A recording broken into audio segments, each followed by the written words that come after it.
Alerte coronavirus. Attention, attention, le coronavirus se transmet très facilement et fait des ravages. Pour l'éviter, le port du masque de protection est obligatoire en tout lieu. Dans l'administration publique ou privée, dans les réunions, les rencontres, dans les marchés, les magasins, les boutiques et lors des déplacements, le port du masque est obligatoire. Même dans les lieux privés, dès lors que l'on n'est pas seul, le masque doit être le fidèle compagnon. Mais attention, le port de masque de protection ne dispense nullement d'appliquer les autres mesures de prévention, notamment le lavage des mains à l'eau et au savon et l'observance de la distance de sécurité sanitaire d'au moins 1 mètre entre personnes. Enfin, s'abstenir de porter des gants en vue du lavage régulier des mains à l'eau et au savon ou de l'application de gel hydroalcoolique. Pour tout savoir sur l'épidémie du coronavirus au Bénin, rendez-vous sur le site web www.gouv.bj/coronavirus. Ceci est un message du gouvernement de la République du Bénin. Bonsoir et bienvenue à tous. Aux 19h, il s'engage à servir avec loyauté et détermination l'Assemblée nationale pour une bonne visibilité des actions de l'institution. Lui, c'est James William Gbagidi, précédemment journaliste à l'ORTB, désormais directeur adjoint des services de l'information et de la communication et porte-parole de l'Assemblée nationale. Et c'était hier mardi 5 janvier 2021 qu'il a pris les commandes des mains de son prédécesseur, suivant le point avec Firmin Bassao. C'est un moment de détermination. Connu pour son animation des grands débats télévisés sur l'ORTB, mais aussi pour son professionnalisme, James William Gbagidi, désormais appelé à mettre ses compétences au service du Parlement béninois. C'est avec humilité qu'il témoigne sa gratitude à Louis Gbehounou Vlavonou, président de l'Assemblée nationale, qui a eu confiance en lui en le nommant à ce poste. Les compétences ici ne manquent certainement pas, ni ailleurs, mais il a choisi de me faire appel et je lui en sais gré. Gratitude enfin envers toutes les personnes que j'ai déjà rencontrées, croisées, entendues, et qui de vive voix, du geste, du regard, m'ont déjà garanti leur soutien dans la tâche à abattre. La direction des services de l'information et de la communication, qu'il considère comme une maison familiale, le rassure davantage dans sa double fonction de directeur adjoint et de porte-parole de l'institution parlementaire. Le travail qui se fait au Parlement par les députés, les services législatifs, les directions techniques, l'administration parlementaire est de trop grande qualité pour rester indéfiniment hors du champ de connaissance du grand public. Il y a tant de choses à faire savoir. Et je m'emploierai à vulgariser et à promouvoir l'action parlementaire dans toute son ampleur afin que chaque Béninoise et chaque Béninois puisse mesurer l'impact de ce qui se fait au palais des gouverneurs sur sa vie quotidienne. Pour la première fois de son histoire, l'Assemblée nationale se dote d'un porte-parole. Une attribution qui permettra désormais de projeter l'image d'un Parlement digne et respecté de tous. Félicitations à notre cher confrère James William Gbagidi. Il existe désormais une cartographie des centres éducatifs dans des communes de Savalou et Banté. Elle est réalisée par l'organisation non gouvernementale Racine et le document a été validé au détour d'un atelier tenu à Savalou le mercredi 23 décembre 2020.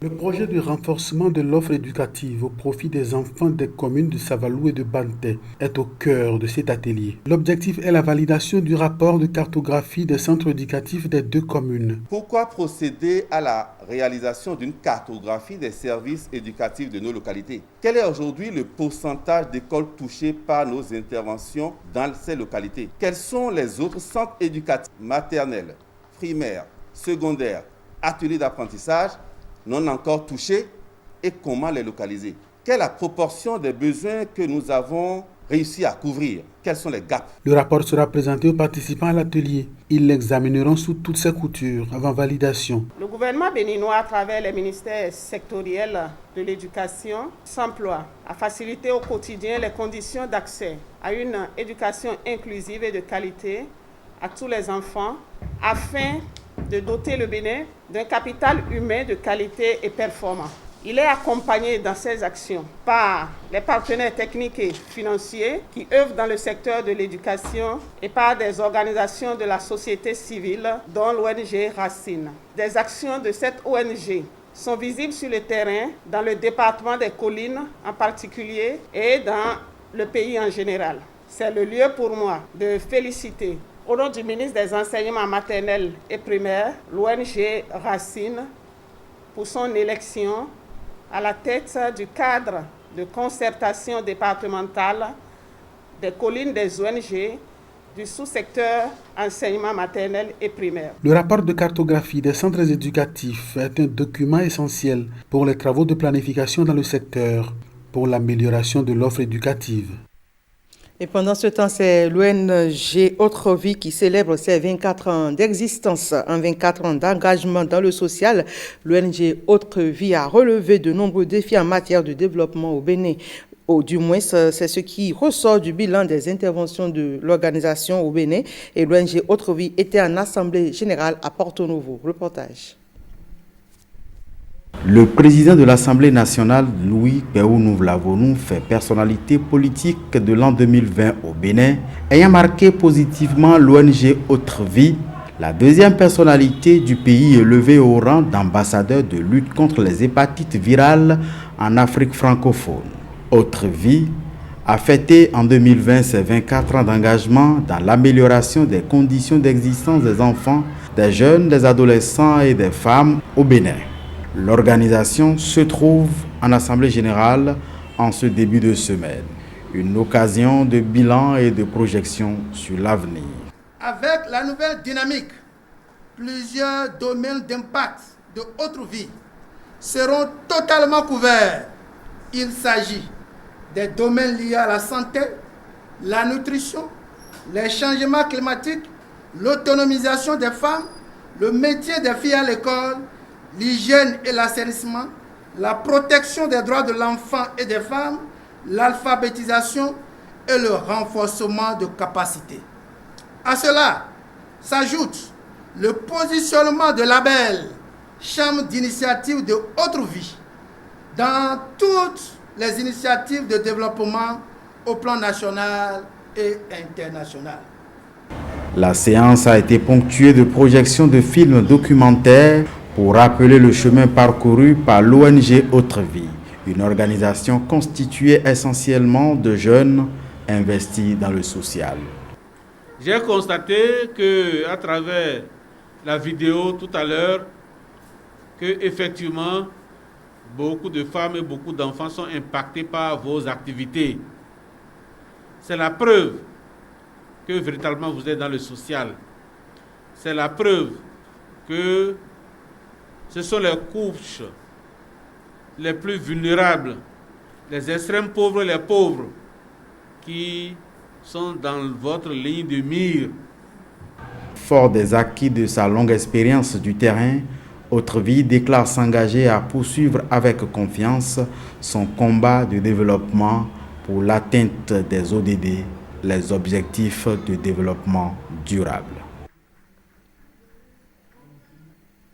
Reine Ousoukpanou et certains amis des associations d'entraide auxquelles elle appartient sont allés apporter de la joie dans les cœurs des orphelins, ces femmes en situation de vulnérabilité du quartier Tokota à Porto Novo. Cela avec des vivres officiellement remis à leurs bénéficiaires à la faveur de la Saint-Sylvestre. On retrouve Brice Humbo et Guillaume Avienou pour le reportage.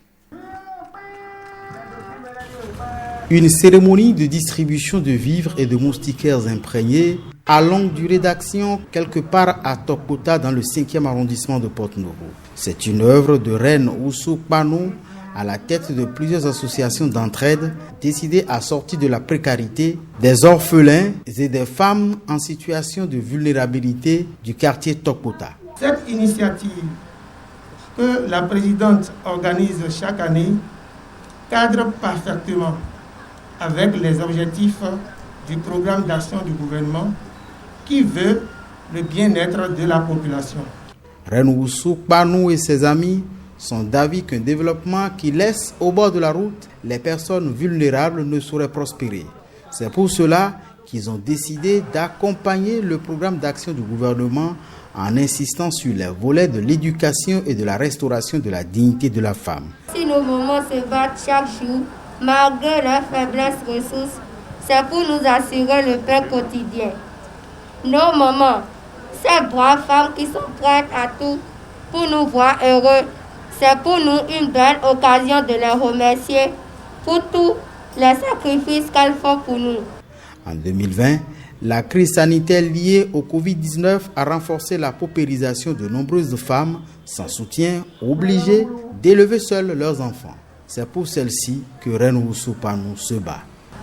Cette journée vise donc à soutenir ces braves femmes dans leurs efforts de chaque jour et également à offrir un environnement pour mieux appréhender le rôle et la place de la femme, l'importance de son bien-être social pour la résolution des problèmes de développement durable. Cette cérémonie de distribution de vivres intervient en pleine période des fêtes de fin d'année et devrait logiquement permettre aux bénéficiaires de ces vivres d'avoir elles aussi leur part de bonheur.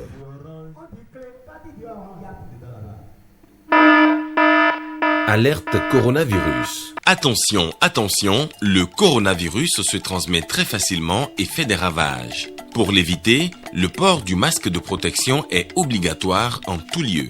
Dans l'administration publique ou privée, dans les réunions, les rencontres, dans les marchés, les magasins, les boutiques et lors des déplacements, le port du masque est obligatoire. Même dans les lieux privés, dès lors que l'on n'est pas seul, le masque doit être le fidèle compagnon. Mais attention, le port de masque de protection ne dispense nullement d'appliquer les autres mesures de prévention, notamment le lavage des mains à l'eau et au savon et l'observance de la distance de sécurité sanitaire d'au moins 1 mètre entre personnes. Enfin, s'abstenir de porter des gants en vue du lavage régulier des mains à l'eau et au savon ou de l'application de gel hydroalcoolique. Pour tout savoir sur l'épidémie du coronavirus au Bénin, rendez-vous sur le site web www.gouv.bj/coronavirus. Ceci est un message du gouvernement de la République du Bénin.